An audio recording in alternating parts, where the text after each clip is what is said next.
प्रमद बर'आ दिनै माबा मोनसे खामानि मावनो सानोब्ला, जातिखौ लानानै माबा मोनसे खोथा सानोब्ला, माबा मोनसे रिजलिउसन लायोब्ला दिनै उनथिं हमथाग्रायासो। दिनै जोंनि बर' लिडारफ्रा ओरैबायदि गोथौ हाखराव गोग्लैनानै दङ। दिनै जोंनि बिटिआरनि सिङाव थानाय, बिटिसिनि सिङाव गोबां एपइन्टमेन्ट जानायफ्रा दिनै दरमाहा मोनाखै, नाथाय बिथांमोनाथ' लागासिनो दङ। सोर बिसोर? बिसोरथ' बिटिसि सिंनि खामानि मावग्राफोर नङा। जुदि बिथांमोना खामानि मावनो सानदोंब्ला बाहेरायाव मानो अफिस लायाखै?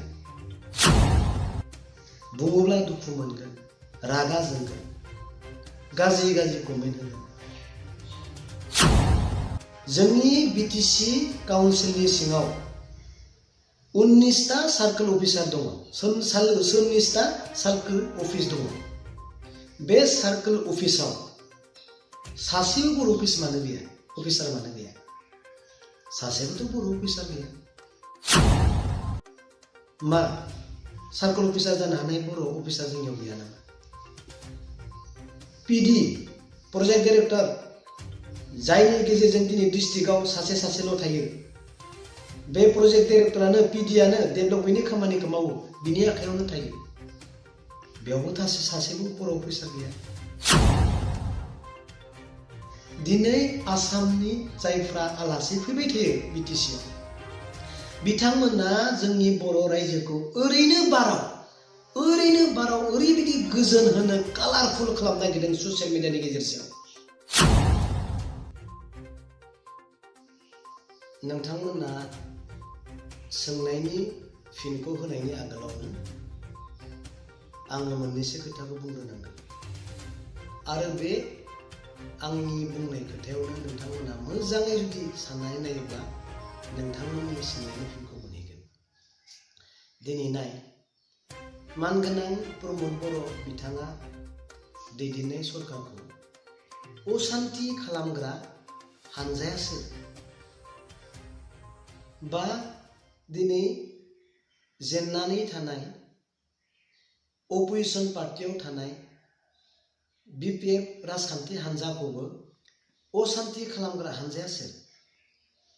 दिनै बेखौथ' मुंख' बुंनानै फोरमायनांगौनि जेबो प्रयोजन गैला, जेबो गोनांथि गैला।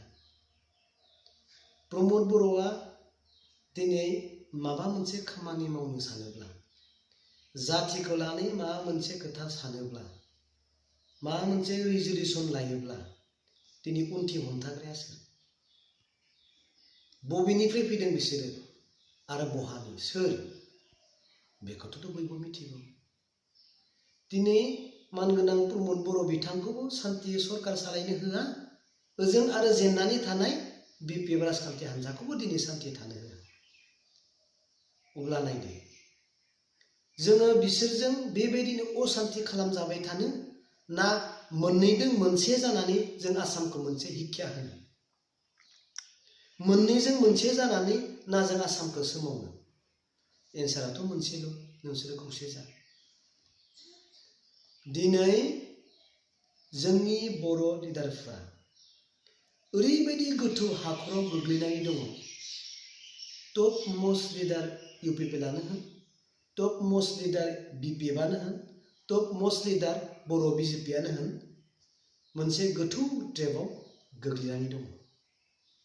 अब्ला बिथांमोनानो जुदि एसेबां गोथौ हाखराव जुदि गोग्लैनानै दङब्ला रायजोखौ माबायदि बोखांनो? रायजोनि खामानि माबायदि मावनो? दिनै बिथांमोनखौ रायजोआनो दैखोदोंमोन, रायजोआनो दिनै बोखांफिनगोन। जेब्ला रायजोनि सिगाङाव गासैबो जानाय खोथा गुमुरफोरखौ जेब्ला फोरमायगोन, रायजोनोथ' फोरमायनांगोन दिनै मा जादों, मा खालामजादों, सोरजों माबायदि बाहायजादों, रायजोनोथ' खोन्थानांगोन, रायजोनोथ' फोरमायनांगोन। दिनै गावसोर जे दिनै गोथौ हाखराव दङ, बेखौबो जुदि बुङोब्ला जों थिगानो दङ, वी आर अके, एभ्रिथिं इज अके होननानै जुदि बुङोब्ला, खुगानि रावजों गोदै महर होनानै रायजोखौ हुन्थुस्थ' खालामनो नागिरदोंब्ला, अब्लाथ' उपाय जेबो गैया। रायजोआ मा खामानि मावनो हागोन? रायजोआ बोरै बोखांनो हागोन? दिनै नाय बिटिसि सेक्रेटारियेटआव एग्जाम्पल बिटिसि सेक्रेटारियेटआव दिनै बबेनिफ्राय गोदान गोदान मानसि फैबाय थादों? बिसोरखौ सोर लाबोदों? बिसोरखौ सोर एपइन्टमेन्ट होदों? बिसोरनि दरमाहाया सोर होदों? बिथांनि सेलारिया सोर होदों? बिथांनि दरमाहा सेलारिया बेसेबां? बेसेबां हाजार बेसेबां लाख? दिनै सोरबा खबर लादोंना? सोरबा दिनै बुजिगोन ना? दिनै जोंनि बिटिआरनि सिङाव थानाय बिटिसिनि सिङाव गोबां एपइन्टमेन्ट जानायफ्रा दिनै दरमाहा मोनाखै, नाथाय बिथांमोनाथ' लागासिनो दङ। सोर बिसोरो? बिसोरो सोरबा कम्पानि ना NGO ना कनसालटेन्सि ना सरकारनि एजेन्सि? खोथायाथ' गोबां साननो गोनां। दिनै बिथांमोनासो फाइल नायो, बिथांमोनासो फाइल रोगाना होयो, बिथांमोनासो चेक खालामो। बे जोंनि बिटिसि सेक्रेटारियेटआव बिथांमोना मा खामानि दं? बिसोरथ' बिटिसि सेक्रेटारियेटनि एपइन्टमेन्ट हल्डार नङा, बिसोरथ' बिटिसि सिंनि खामानि मावग्राफोर नङा। जुदि बिथांमोना खामानि मावनो सानदोंब्ला बाहेराव मानो अफिस लायाखै? बेखौसो दिनै रायजोआ सोंदों। रायजोआ दिनै बेखौसो नागिरदों, सोर बिसोरो? नुहैगासिनो दङ बयबो। गोबां गोदान गोदान मानसि बबेनिफ्राय फैदों? रायजोफोरा मानसिफ्राथ' गोदानफ्रा आन्दाज मोनाखै। दिनै रुलिं गभर्नमेन्टआ जाथिनि थाखाय रायजोनि थाखाय गोबां सेक्रेट एजेन्डाफोरखौ लानांगौ जायो, बेखौ बयबो मिथिगौ। फाइलनि गेजेरजों एप्रुभ जायो। मा खामानि मावनो लादों, मा एजेन्डा दं, जाथिनि मा सेक्रेट एजेन्डा दं, बेफोर गासैबो बिथांमोना नुजोबो। बिथांमोनासो दाङो फाइलखौ। अब्ला बेबायदि अबस्था जोंनि दिनै रायजो सालायनाया बुङोब्ला दुखु मोनगोन, रागा जोंगोन, गाज्रि गाज्रि कमेन्ट होगोन। दिनै साननानै नाय। आरोबाव मोनसे खोथा, नोंसोरो दिनै नोजोर होदोंना होआखै आं मिथिया, नाथाय नाय, जोंनि बिटिसि काउन्सिलनि सिङाव 19टा सार्कोल अफिसार दङ। 19टा सार्कोल अफिस दङ। बे सार्कोल अफिसाव सासेबो बर' अफिसार मानो गैया? सासेबोथ' बर' अफिसार गैया। मा सार्कोल अफिसार जानो हानाय बर' अफिसार जोंनियाव गैया नामा? PD प्रजेक्ट डाइरेक्टर, जायनि गेजेरजों दिनै डिस्ट्रिक्टआव सासेल' थायो। बे प्रजेक्ट डाइरेक्टरानो PDआनो डेभेलपमेन्टनि खामानिखौ मावो, बिनि आखायावनो थायो। बेयावबो सासेबो बर' अफिसार गैया। PD जानो हानाय, प्रजेक्ट डाइरेक्टर जानो हानाय जोंनियाव बर' अफिसार SS गैला नामा? मेरला दङ। मेरला सार्कोल अफिसार जानो हानाय बर' अफिसारबो दङ। ब्लक डेभेलपमेन्ट अफिसार, जायफ्रा दिनै BDO 33 जन दिनै BDO दङ। बिनि गेजेराव 70%आनो गुबुन। बेफोरथ' नंखाय नङा। दिनै जायफ्रा सार्कोल अफिसार जानानै दङ, बिथांमोननि बिब', बिथांमोननि बिमा, बिथांमोननि बिनानावफोराथ' रावबो मुंख्लं जायाखै। बिसोरथ' बेयाव थानो समाया। दिनै जायफ्रा PD जादों, जायफ्रा दिनै सेक्रेटारि जाना दंफैयो सेक्रेटारियेटआव, बिथांमोननि बिदा, बिथांमोननि बिफं, बिथांमोननि बिफामोनाथ' बे समाव मुंख्लं जायाखैमोन। जों मानि थाखाय नायदोंमोन? रायजोआ मानि थाखाय नांदोंमोन? बेबायदि सासन खालामनाय परिबेसनिफ्राय मुक्त जानोथ' दिनै रायजोआ आन्दलन खालामदोंमोन। जों गावनि रायजोखौ गाव खुंनो मोननांगौ होननानैथ'। नाथाय दिनै मानो गासैबो उल्था? गोसोआव दुखु मोनाना दिनै बर'नि जायफ्रा दिनै आन्दलन खालामबोबाय, जायफ्रा दिनै हारिनि स्पिरिट दङ, बिथांमोना दिनै दुखु मोनाना? बेथ' जोंनिसो जायगा। आं दिनै बुंनो सानाखै आसामनि मानसिफोरखौ लानानै बेयाव एपइन्टमेन्ट दाहो होनना बुंनो सानाखै। नाथाय मेक्सिमामा सोर जानांगौ? दिनै प्रायरिटिखौ सोर मोननांगौ? जोंनि मानसियानो मोननांगौ, नोंथांमोननि जोंनि मानसियानो मोननांगौ। दिनै मानो मोनाखै? दिनै बिटिसि सेक्रेटारियेटआव गोबां बर' अफिसारबो दङमोन, SS अफिसारफोर हरजोब्बाय दिनै। बेफोरजों दिनै नंखाय नङा। 2 ना 3 दंबावो, दाखालि बे गोदान सासे फैदों। आरो जायहा दिनै most of senior officer, BTC सेक्रेटारियाव सासे अफिसार दंबावो जोंहा बर'। बिथांनो मा डिपार्टमेन्ट होदों? नोंथांमोना चेक खालामना नायथां, रायलायहैथां। बिथांनो मा डिपार्टमेन्ट होदों? जेबो थाखा फैसानि डिपार्टमेन्ट गैया बेहा। बेफोर मा?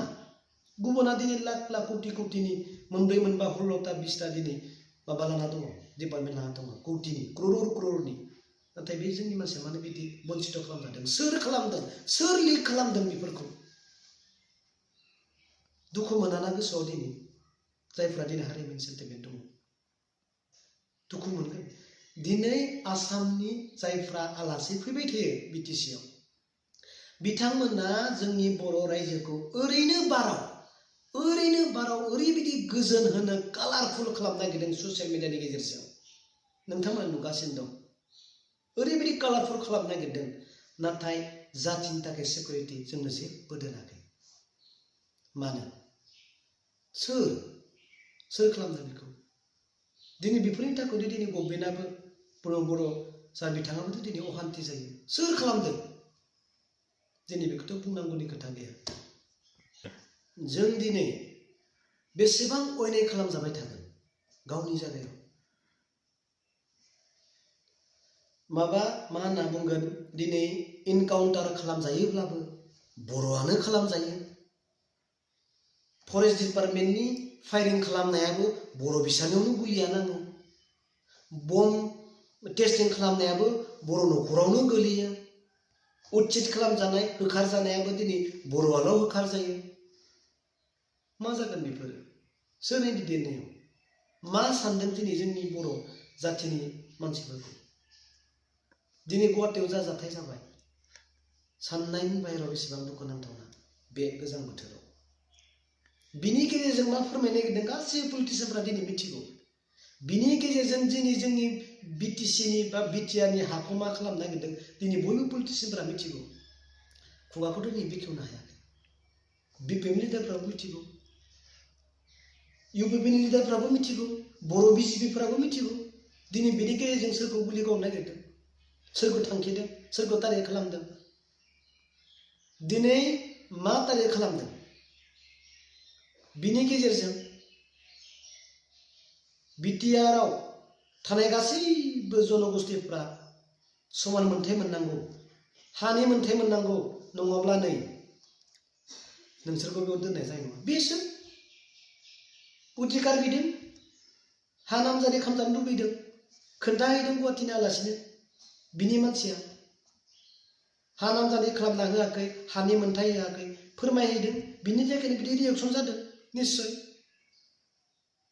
बेबायदि अबस्थाखौ दिनै जोंनि बर' रायजोफ्रा नुगासिनो दं एकर्डआथ' जाबाय दिनै मोजां गाज्रि बिनि फिथाइयासो फोरमायसिगोन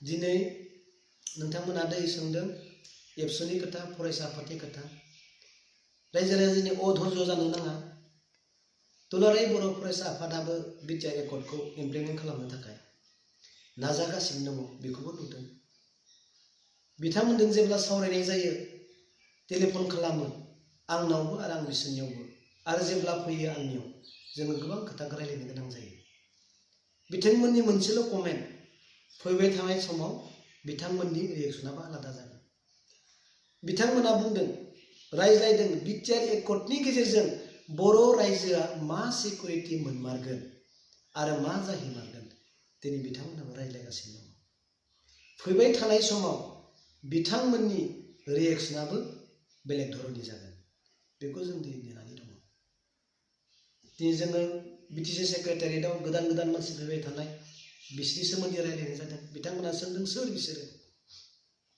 एन्सार होदों बिथांमोना दिनै बिटिसि सेक्रेटारियेटआव थानो मोननायनि जेबो मोन्थाय गैया बिथांमोना कम्पानि बिथांमोना एनजिअ बिथांमोना प्राइभेट सेक्टरनि मानसि बेयाव जेबो खामानि गैया जुदि रुलिं गभर्नमेन्टआबो बेफोर दायित्वखौ जुदि लानो हालाब्ला बिपिएफआथ' बिपिएफ खामानि दामानि जायैखौल' दांखौ बुंगोन 16 डिपार्टमेन्ट लांजाबाय बेखौल' बुंगोन खामानि मावनो हायाखै बेखौल' बुंगोन डिसिनो पावारखौ होबाय जेबो पावार गैला होनना बेखौल' बुंगोन जेबोथ' रिएक्सन खालामनो हाया बे बिपिएफनि एमएलए बिपिएफनि एमसिएलएफोराबो खोथाल' बुंना मा जानो दिनै मानो रिएक्सन दिनो हायाखै रायजोखौ मानो बुजायनो हायाखै दिनै जुदि रुलिं गभर्नमेन्टआबो हालाब्ला बिपिएफआबो जुदि हालाब्ला रायजोनो हगारना हो बिटिसि सेक्रेटारियेटआव जायफ्रा दिनै गोदान मानसि ओरैनो बिना मतलबाव दिनै फैदों बिथांमोनखौ जों बिटिसि सेक्रेटारियेटनि बाहेर खालामगोन जायफ्रा दिनै आसामाव थांथों जायफ्रा दिनै आसामनि बाहेरनि बिसोरो आसामनि बाहेरायाव थांथों मा दं मावनो हो सान्थि खामानिखौ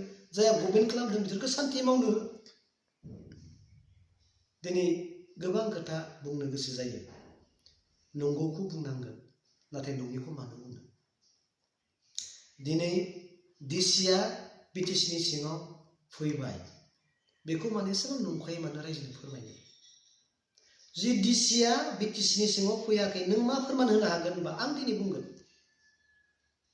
दिनै जोंनो बर'नि गेजेराव जा बड'लेण्ड वेलफेयार डिपार्टमेन्ट दाना होदोंमोन वेलफेयार बड'लेण्ड डिपार्टमेन्ट दिनै बिनिफ्रायथ' मोनसेबो दिनै अर्डार ओंखाराखै जे बेखौ प्लेस खालामनाय जाबाय डिसिखौ बिटिसि सेक्रेटारियेटआव होननानै मोनसेबो अर्डार ओंखाराखै दिनै जायनि थाखाय प्रिन्सिपाल सेक्रेटारि स्टेटनिया बुंदों साहु बिथाङा नोंसोरो मोजाङै सिन्था खालामबाव साना हयै खामानिखौ माव जायनि थाखाय दिनै मिनिस्टार बिथाङा बड'लेण्ड वेलफेयार डिपार्टमेन्ट मिनिस्टार बिथाङा दिनै बे फाइलखौ स्टप खालामथ'नांगौ होनना बुंदों आरो बिनि उनावबो दिनै गोरों मानसि ओंखारबाय जे डिसिआ बिटिसिनि सिङाव बा बेथ' इम्पसिबल अर्डारखौ देखाय जे बड'लेण्ड वेलफेयार डिपार्टमेन्टआ दिनै प्लेस खालामनांगोन बिटिसि सेक्रेटारियेटआव पस्टिं होनांगोन जे दिनै नोंथाङा बिटिसि सेक्रेटारिनि खामानि जानायनि खामानि मावनांगौ मोनसेबोथ' दिनै पस्ट लेटार गैया दिनै मोनसेबोथ' दिनै बिदि अर्डार गैया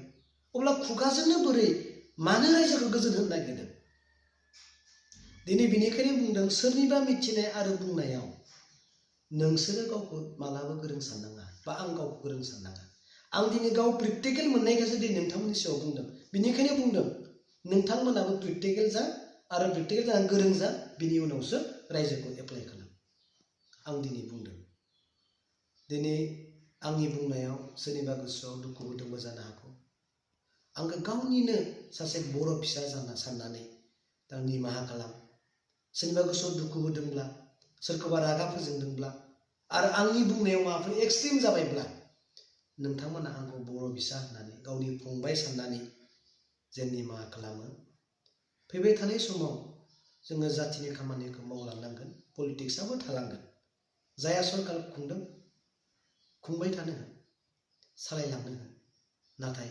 सिस्टेमा जोंखौ जेन खैफोदाव खोख्लैया सानफ्रोमबो जोंनि सेंग्रा सिख्लाफ्रा अरायबो नोजोर होनांगोन फैबाय थानाय समाव बिनि रिएक्सना आलादा जागोन जोङो रायज्लायगोन आरो बिनि रिएक्सनखौ रायजो राजाया नुगोन आं बारा गोबाव बुंनो सानाखै बिसोरखौनो बुंना दोनथ'बाय गोजोन्थों।